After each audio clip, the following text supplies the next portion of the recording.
Hey, good morning sa inyo. Uy, dumating si ano. Oh, anong problema? Bakit? Anong reset? Ayan? Bakit? Wala ka frame. Stop sa ano, frame dito. Yung reset mo, yasap mo pa sa frame? Ayos, anong frame naman? Garuda Bito lang. Garuda Bito? Pag mukhang panalo ka sa Garuda Bito, buti may sasap mo pa yan. Oo, nasap pa yan. XJ naman kasi daw. Bakit isasap mo?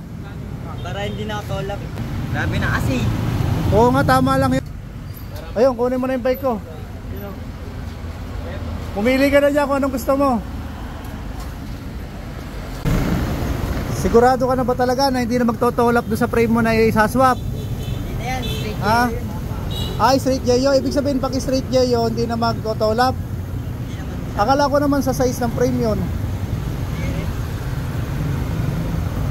Hoy, siguraduhin mo lang, napapayag yung kasap mo ha.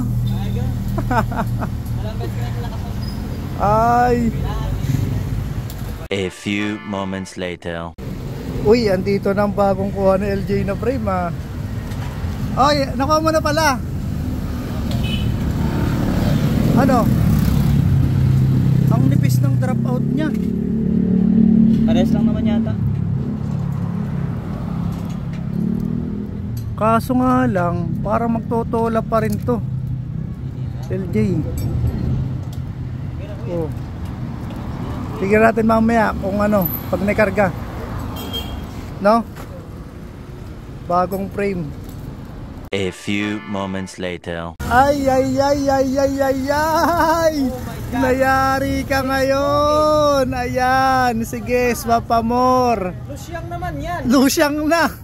Hindi na kaya. Swap pa more, naku po. Ayun o, paputol na. Makakapagpa-welding tayo kay Toto nito. Yun lang, doon ka lang nautakan. Kaya pala may balot, para hindi mo makita. Sabi niya para daw di siya makatama. Ay, ay, ay. Pero kaya pa to, no? Eh, kailangan mo lang bigyan si Toto. Kailangan mo lang bigyan si Toto dyan. Wala lang to, lalambingin ka ni ano. Lusyang na oh. Naku po, ayan, baka may problema din dyan. Ayan, abangan natin mga idol.